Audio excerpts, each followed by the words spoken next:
নমস্কাৰ আপুনি চাই আছে দুপৰৰ শিৰোনাম ষ্টুডিঅ'ত মই জয়ন্ত মাধৱ গোস্বামী আৰম্ভণিতে এটা ব্ৰেকিং নিউজ মাকুমাৰ বেদজান চাহ বাগিচাত এক নৃশংস হত্যাকাণ্ড নিশা কৰ্তব্যৰত চকীদাৰে দাৰে ঘপিয়াই হত্যা বাগিচাৰ 6 নম্বৰ লাইনত সংঘটিত হৈছে এই নৃশংস হত্যাকাণ্ড মৃত চকীদাৰজন ৰাজু বৈজ্ঞ উৰফে জাকিৰ মৃত ৰাজু বৈজ্ঞৰ ঘৰ লগতে কৰ্মৰত দুজন চকীদাৰ নিৰুদ্দেশ হৈ আছে জকল মৰাণ আৰু অভিনন্দন বৰা নিশা কৰ্তব্যত নিয়োজিত হৈ আছিল দুয়োগৰাকী ঘটনা সন্দৰ্ভত বৰ্তমান আৰক্ষীৰ তদন্ত অব্যাহত মাকুমৰ বেদজান চাহ বাগিচাত নৃশংস হত্যাকাণ্ড নিশা কৰ্তব্যৰত চকীদাৰক দাৰে ঘপিয়াই হত্যা দুৰ্বৃত্তৰ বাগিচাৰ 6 নম্বৰ লাইনত সংঘটিত হৈছে এই নৃশংস হত্যাকাণ্ড মৃত চকীদাৰজন ৰাজু বৈজ্ঞ উৰফে জাকিৰ মৃত ৰাজু বৈজ্ঞৰ লগতে কৰ্মৰত দুজন চকীদাৰ বৰ্তমান নিৰুদ্দেশ হৈ আছে জকল মৰাণ আৰু অভিনন্দন বৰা নিশা কৰ্তব্যত নিয়োজিত হৈ আছিল দুয়োগৰাকী ঘটনা সন্দৰ্ভত আৰক্ষীয়ে তদন্ত বৰ্তমান অব্যাহত ৰাখিছে কিন্তু কি কাৰণত আন দুই সতীৰ্থ জকল মৰাণ আৰু অভিনন্দন বৰা বৰ্তমান নিৰুদ্দেশ সেয়া ৰহস্যৰ আৱৰ্তত এই নৃশংস হত্যাকাণ্ডৰ তদন্ত বৰ্তমান আৰম্ভ কৰিছে আৰক্ষীয়ে মাকুমৰ বেদজান চাহ বাগিচাত সংঘটিত হৈছে এই নৃশংস হত্যাকাণ্ড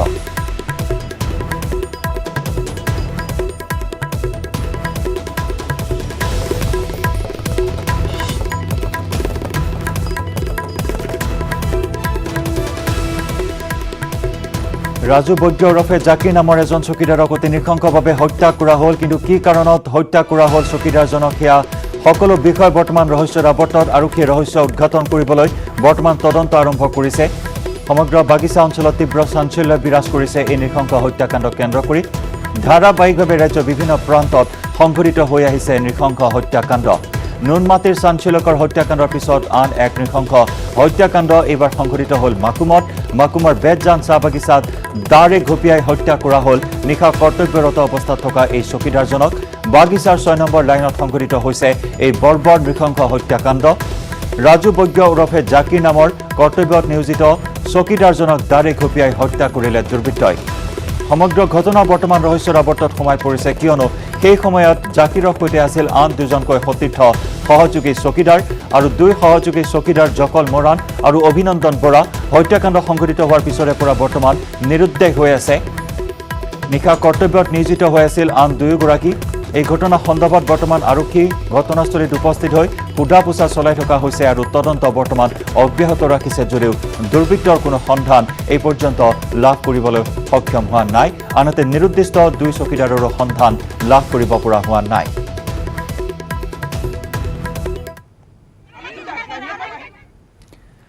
হুজাই টেংৰিপাৰাত বিবাহিতা মহিলাৰ ৰহস্যজনক মৃত্যুক লৈ উত্তেজনা চিপ লৈ থকা অৱস্থাত উদ্ধাৰ হয় ৱাহিদুল আলমৰ 19 বছৰীয়া পত্নী ৰুবিনা বেগম মহিলাগৰাকীৰ মূৰত আঘাতৰ চিন থকাত এয়া এক পৰিকল্পিত হত্যাকাণ্ড বুলি অভিযোগ উত্থাপন কৰিছে পিতৃগৃহৰ পৰিয়ালৰ লোকে দীৰ্ঘদিন ধৰি যৌতুকজনিত কাৰণত স্বামীৰ পৰিয়ালৰ লোকে শাৰীৰিক আৰু মানসিক নিৰ্যাতন চলাই আহিছিল মহিলাগৰাকীৰ ওপৰত ইতিমধ্যে ঘটনাস্থলীত নীলবাগান আৰক্ষী উপস্থিত হৈ আৰম্ভ কৰিছে তদন্ত আৰক্ষীৰ তদন্তৰ পাছতহে পোহৰলৈ আহিব ঘটনাৰ প্ৰকৃত ৰহস্য হুজাই টেংৰিপাৰত সংঘটিত হৈছে এই চাঞ্চল্যকৰ ঘটনা বিবাহিতা মহিলাৰ ৰহস্যজনক মৃত্যু চিপ লৈ থকা অৱস্থাত উদ্ধাৰ হয় ৱাহিদুল আলমৰ 19 বছৰীয়া পত্নী ৰুবিনা বেগমৰ মৃতদেহ মহিলাগৰাকীৰ মূৰত আঘাতৰ চিন স্পষ্ট ৰূপত প্ৰত্যক্ষ কৰা হৈছে আৰু ইয়াকে লৈ এয়া এক পৰিকল্পিত হত্যাকাণ্ড বুলি দাবী কৰিছে পিতৃগৃহৰ পৰিয়ালৰ লোকে যৌতুকজনিত কাৰণতে দীৰ্ঘদিন ধৰি শাৰীৰিক মানসিক নিৰ্যাতন চলাই আহি থকাৰ অভিযোগ উত্থাপিত হৈছে স্বামী গৃহৰ পৰিয়ালৰ বিৰুদ্ধে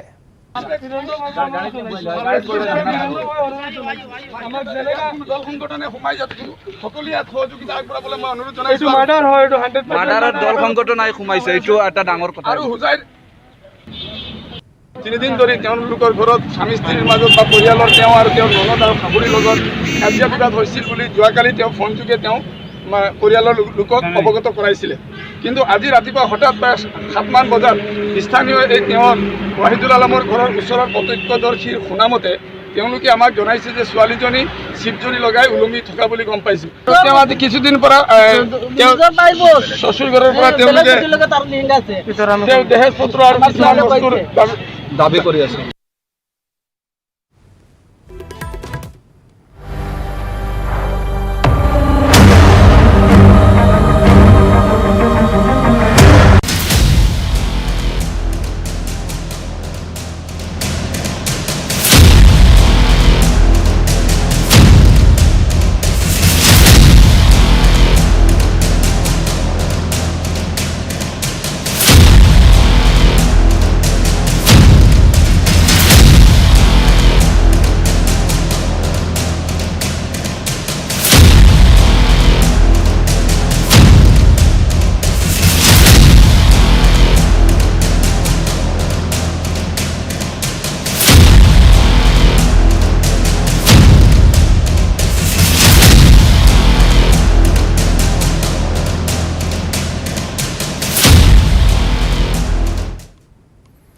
কোভিড-19 হটস্পট হৈ পৰা ৰাজধানী চহৰ গুৱাহাটী মহানগৰীত আজিৰে পৰা 7টা ৱাৰ্ডত হ'ব সম্পূৰ্ণ লকডাউন। আজি সন্ধিয়া 6 বজাৰ পৰা সম্পূৰ্ণ লকডাউন হ'ব 2 নম্বৰ, 3 নম্বৰ, 4 নম্বৰ, 5 নম্বৰ, 10, 15 আৰু 16 নম্বৰ ৱাৰ্ডত লকডাউন। 14 দিনৰ বাবে ৱাৰ্ডসমূহত থাকিব সম্পূৰ্ণ লকডাউন। মুখ্যমন্ত্ৰীৰ পৰ্যালোচনা বৈঠকৰ পিছতে এই সিদ্ধান্ত গ্ৰহণ কৰা হয় আৰু এই লকডাউনৰ সময়ছোৱাত প্ৰশাসনে যোগান ধৰিব অত্যাৱশ্যকীয় সামগ্ৰী। 7টা ৱাৰ্ডত 14 দিনৰ বাবে লকডাউন ঘোষণা কৰা হৈছে। আজি সন্ধিয়া 6 বজাৰ পৰা প্ৰযোজ্য হ'ব নতুন লকডাউন। 7টা ৱাৰ্ডে প্ৰতি লকডাউন ঘোষণা কৰা হৈছে। এই 7টা ৱাৰ্ডত কৰোনাৰ হটস্পট হিচাপে চিহ্নিত কৰা হৈছে আৰু যাৰ বাবে সম্পূৰ্ণ লকডাউন ঘোষণা কৰা হৈছে। 14 দিনৰ বাবে অব্যাহত থাকিব সম্পূৰ্ণ লকডাউন। কালি সন্ধিয়া 6 বজাত হোৱা মুখ্যমন্ত্ৰীৰ পৰ্যালোচনা বৈঠকৰ পিছতেই এই সিদ্ধান্ত গ্ৰহণ কৰা হয় আৰু এই লকডাউনৰ সময়ছোৱাত এই 7টা ৱাৰ্ডত প্ৰশাসনে যোগান ধৰিব অত্যাৱশ্যকীয় সামগ্ৰী।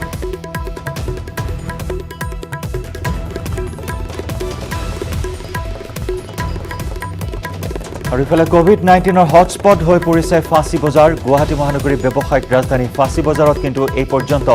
কোনো ধৰণৰ লকডাউনৰ নীতি নিয়ম মানি চলা হোৱা নাই। এই সন্দৰ্ভত আমি আগবঢ়াইছোঁ ফাঁচী বজাৰৰ পৰা আমাৰ সতীৰ্থ সাংবাদিক গুঞ্জন কলিতাৰ এক বিশেষ ৰিপৰ্ট। ধোঁৱাচাঙত সামাজিক দূৰত্ব, ধোঁৱাচাঙত মাস্ক পৰিধানৰ সকলো নীতি নিয়ম। মই উপস্থিত আছোঁ গুৱাহাটী মহানগৰীৰ ফাঁচী বজাৰত আৰু ফাঁচী বজাৰৰ মোৰ পিছফালে এই দৃশ্য দেখিলে আপোনালোকে গম পাব যে গুৱাহাটী মহানগৰীত কোনো ধৰণৰ সামাজিক ব্যৱধানৰ কোনো নীতি নিয়ম ইয়াত কোনেও পালন কৰা নাই। এয়া মই দৃশ্য দেখুৱাইছোঁ, এয়া হৈছে ফল মূলৰ দোকান আৰু ফল মূলৰ দোকানতো কোনো ধৰণৰ সামাজিক দূৰত্ব কোনেও বজাই ৰখা ইয়াত দেখিবলৈ পোৱা যোৱা নাই। আনকি বিভিন্নজনে ইয়াত মাস্ক তেওঁলোকে যি আছিলে মাস্ক পৰিধান কৰিবলগীয়া যে নিয়ম আছিলে সেই নিয়ম তেওঁলোকে উলংঘা কৰি এতিয়াও মাস্ক কিন্তু একাংশই পৰিধান কৰা ইয়াত দেখিবলৈ পোৱা যোৱা নাই। মই দেখুৱাইছোঁ যে যিসকল ইয়াত ইয়াত ব্যৱসায়ীসকল আছে, যিসকল ৰিক্সা চালক আছে, তেওঁলোকে বিভিন্ন যাত্ৰী তেওঁলোকে কঢ়িয়াই লৈ থাকে। এনে সময় তেওঁলোকে যিকোনো সময়তে বিভিন্ন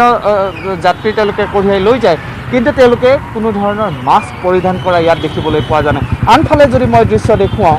যে একাংশই মাস্কখন ঠিকেই ডিঙিত তেওঁলোকে ওলমাই ৰাখিছে ঠিকেই, কিন্তু পৰিধান হ'লে তেওঁলোকে কৰা ইয়াত দেখিবলৈ পোৱা যোৱা নাই। আজিৰে পৰা গুৱাহাটী মহানগৰীৰ 7টাকৈ ৱাৰ্ডত সম্পূৰ্ণ লকডাউন হ'ব আৰু ফাঁচী বজাৰতো আমি দেখিছিলোঁ যে ফাঁচী বজাৰত যেতিয়া আলু গুদামৰ কৰ্মচাৰী এগৰাকী ক'ভিড আক্ৰান্ত হৈছিল, তাৰপিছত বিভিন্ন অঞ্চল ইয়াত কণ্টেইনমেণ্ট জ'ন কৰি দিয়া হৈছিল, কিন্তু তাৰ পিছতো কোনো ধৰণৰ ইয়াত নীতি নিয়ম পালন কৰা আমি ইয়াত দেখিবলৈ পোৱা নাই। আৰু সেয়েহে যদি এনেধৰণে থাকে তেতিয়াহ'লে অতি ভয়ংকৰ কথা হ'ব পাৰে, কাৰণ এতিয়া সকলোৱে আশংকা কৰিছে যে গুৱাহাটী মহানগৰীত গণসংক্ৰমণ হৈছে নেকি। যদি গণসংক্ৰমণ হৈছে তেনেহ'লে এই সামাজিক ব্যৱধান মানি নচলা বা মাস্ক পৰিধান নকৰা কথাটোৱে কিন্তু ডাঙৰ কথা হিচাপে পৰিণত হ'ব পাৰে। ডাঙৰ ইয়াত অঞ্চল বৃহৎ নিতৌ ন অঞ্চল কৰোণা আক্ৰান্তৰ সংখ্যা বৃদ্ধি পাব পাৰে ন অঞ্চলত। গতিকে কালি মুখ্যমন্ত্ৰী সৰ্বানন্দ সোণোৱালৰ যি বৈঠক অনুষ্ঠিত হৈছিল, স্বাস্থ্যমন্ত্ৰী ডক্টৰ হিমন্ত বিশ্ব শৰ্মা, ৰাজ্যিক স্বাস্থ্যমন্ত্ৰী পীযুষ হাজৰিকাকে প্ৰমুখ কৰি আৰক্ষী সঞ্চালক প্ৰধান,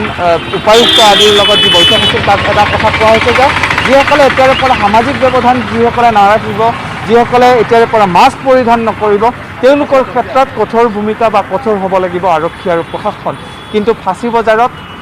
এতিয়াও সেই সামাজিক ব্যৱধান যেন ইয়াত একোৱেই নাই। সকলো স্বাভাৱিক পৰিস্থিতিৰ নিচিনাকৈ সকলোৱে ইয়াত আহিছে, ইয়াত বজাৰ কৰিছে, কিন্তু সামাজিক দূৰত্ব বা মাস্ক পৰিধানৰ নিয়ম একাংশই কিন্তু ইয়াত উলংঘা কৰা দেখিবলৈ পোৱা গৈছে। কিন্তু আন একাংশই অৱশ্যে নিজে মাস্ক পৰিধান কৰিছে, কিন্তু সামাজিক দূৰত্বৰ কিন্তু ব্যৱধান যেন তেওঁলোকেও পাহৰি পেলোৱা ইয়াত দেখিবলৈ পোৱা গৈছে। মহানগৰীত আৰম্ভ 31টা কোভিড কেয়াৰ চেণ্টাৰ। 31টা ৱাৰ্ডত 31টা কোভিড কেয়াৰ চেণ্টাৰ স্থাপন কৰা হৈছে। সংবাদ মেলত এই কথা ঘোষণা কৰে স্বাস্থ্যমন্ত্ৰী ডক্টৰ হিমন্ত বিশ্ব শৰ্মাই। গুৱাহাটীত আমি 33টা স্ক্ৰিনিং চেণ্টাৰ বনাব ঠিক কৰিছো। 33 প্ৰত্যেক ৱাৰ্ডত এটাকৈ, GMC MMC বাদ দি পাৰ ৱাৰ্ড 33। গতিকে সেই 12টাৰ ভিতৰত 10টা 33ৰ ভিতৰত থাকিব, 2টা নাথাকিব, কাৰণ MMC GMC টোক আমি ৱাৰ্ডৰ লগত ৰখা নাই। Ward number 1 Jalukbari girls high school, ward number 2 Pandu Adarsh, ward number 3 Vidya Mandir, ward number 4 Kamakhya, ward number 5 Durga Sarovar Vidyapith high school, ward number 7 Ambari high school, ward number 8 Kaliram Barua girls high school एनेके 31 वार्डत आमी এই 31টা আমি সেন্টার কৰিম with GMC and MMC it will be 33 so ইয়াতে পৰখীৰ পৰা ৰাইজে ভলেন্টিয়াৰলি স্যাম্পল দিব পাৰিব দুপৰীয়া শিৰোনামৰ এক ব্ৰেকিং নিউজ নলবাৰী ঘগ্ৰাপাৰ প্ৰাথমিক স্বাস্থ্য কেন্দ্ৰ ঘেৰাও আশু কৰ্মীয়ে ঘেৰাও কৰিছে স্বাস্থ্য কেন্দ্ৰটো কোভিড টেষ্ট কৰিবলৈ যোৱা যুৱকক ঘৰলৈ পঠালে স্বাস্থ্য কেন্দ্ৰই হাতত সিল মাৰি ঘৰলৈ পঠালে স্বাস্থ্য কৰ্মীয়ে ক্ষুব্ধ আশু কৰ্মীয়ে স্বাস্থ্য কেন্দ্ৰ ঘেৰাও কৰি সাব্যস্ত কৰে প্ৰতিবাদ যুৱকজনক লৈ তীব্ৰ আতংকত ভুগিছে ঘগ্ৰাপাৰবাসীয়ে নলবাৰী ঘগ্ৰাপাৰ প্ৰাথমিক স্বাস্থ্য কেন্দ্ৰ ঘেৰাও কৰি আছুৱে সাব্যস্ত কৰিছে প্ৰতিবাদ কোভিড টেষ্ট কৰিবলৈ যোৱা যুৱকক ঘৰলৈ পঠাই দিলে স্বাস্থ্য কেন্দ্ৰই হাতত সিল মাৰি ঘৰলৈ পঠাই দিলে স্বাস্থ্য কৰ্মীয়ে আছুৰ ক্ষুব্ধ কৰ্মীয়ে ঘেৰাও কৰি সাব্যস্ত কৰিছে প্ৰতিবাদ যুৱকজনক লৈ সম্প্ৰতি তীব্ৰ আতংকত ভুগিছে ঘগ্ৰাপাৰবাসীয়ে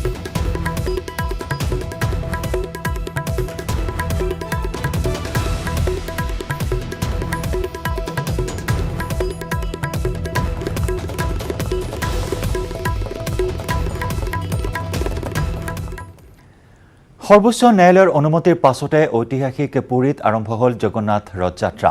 কটকটীয়া নিৰাপত্তাৰ মাজত পুৰীত আৰম্ভ হয় ৰথযাত্ৰা অৱশ্যে সমগ্ৰ পুৰীত জিলাত চৰকাৰে জাৰি কৰিছে সান্ধ্য আইন সোমবাৰে নিশা 9 বজাৰ পৰা বুধবাৰে দিনৰ 2 বজালৈ অব্যাহত থাকিব সান্ধ্য আইন 9 দিনীয়া জগন্নাথ ৰথযাত্ৰাৰ সময়ছোৱাত মোতায়েন কৰা হৈছে অৰ্ধ শতাধিক আৰক্ষীৰ প্লাটুন অৱশ্যে ৰথযাত্ৰাৰ সময়ত ৰাজপথলৈ ওলাই আহিব নোৱাৰিব স্থানীয় ৰাইজ পুৰীৰ সকলো প্ৰৱেশ পথ সিল কৰি দিছে প্ৰশাসনে জনতাক ঘৰতে টেলিভিছনৰ পৰ্দাত ৰথযাত্ৰা উপভোগ কৰিবলৈ আহ্বান জনাইছে চৰকাৰ তথা আৰক্ষী প্ৰশাসনে ইতিহাস প্ৰসিদ্ধ পুৰীৰ ৰথযাত্ৰা পৰম্পৰাগতভাৱে আৰম্ভ হয় 9 দিনীয়া ৰথযাত্ৰাৰ আজি পহিলা দিন পুৰীৰ পৰা আগবঢ়াইছো পোনপটীয়া সম্প্ৰচাৰ অৱশ্যে বিগত বৰ্ষসমূহৰ দৰে লাখ লাখ ভক্তৰ সমাগম নাই লোকে লোকাৰণ্য হৈ পৰা ৰাজপথত এইবাৰ ভক্তপ্ৰাণ ৰাইজৰ উপস্থিতি কিছু খেৰেঙা কিন্তু তথাপিও ভক্তিপ্ৰাণ ৰাইজ ওলাই আহিছে কিন্তু এই ক্ষেত্ৰত স্থানীয় লোকসকলক ঘৰৰ বাহিৰলৈ ৰথযাত্ৰাৰ সময়ছোৱাত ওলাই নাহিবলৈ আহ্বান জনোৱা হৈছে তাৰ পৰিৱৰ্তে টিভিৰ পৰ্দাতে ৰথযাত্ৰা উপভোগ কৰিবলৈ পৰামৰ্শ বড় ঠাকুৰ যেপৰি ভক্তমানଙ୍କର সমস্ত বিষ তাপ ক্লেশকু নষ্ট କରିଦେବା ପାଇଁ ଧୋଇ ଦେବା ପାଇଁ ସେହି ରେବତୀ ରମଣ ବଡ଼ ଠାକୁରଙ୍କର ଆଗମନ ପରେ ପରେ ଭଗବତୀ ମା ସୁଭଦ୍ରାଙ୍କର ରଥ ମଧ୍ୟ ପ୍ରସ୍ତୁତ ହେବେ କାହିଁକି ନା ମଧ୍ୟେ ଦେବୀ ପରାତ ପରା ଭଗବତୀ ଜହ୍ଲାଦିନୀ ରୂପିଣୀ निर्लिप्ता गुप्त देहा त्रिभुवन जननी सूक्ष्म रूपा विचित्रा देवी आनंद कंद कनक तनुधरा सर्व सौभाग्य रूपा देहित्वम शुद्ध भक्ति हरिपद जुगले जोगमाया स्मरामी हे जोगमाया आपण ही हरिंकर पाखरे पहुँचेवा पाई आमको सुगम करिवे तेणु भक्ति भगवानकर एक सबुठारु আৰু এনেদৰে ৰথযাত্ৰাৰ মাধ্যমেৰে প্ৰভু জগন্নাথৰ ওচৰত কামনা কৰা হৈছে প্ৰাৰ্থনা জনোৱা হৈছে বিশ্ব মহামাৰী বিনাশ কৰিব প্ৰভু জগন্নাথে আৰু সেই কামনাৰে সেই প্ৰাৰ্থনাৰে ৰথযাত্ৰা আৰম্ভ কৰা হৈছে বৰ্ণাঢ্য ৰথযাত্ৰা কিছু অনুষ্টুপীয়াকৈ এইবেলি অনুষ্ঠিত হৈছে পুৰীত 9 দিনীয়া এই ৰথযাত্ৰা আজিৰে পৰা আৰম্ভ হৈছে ইয়াৰে সৈতে সময় হ'ল দুপৰৰ শিৰোনামৰ পৰা বিদায় লোৱাৰ নমস্কাৰ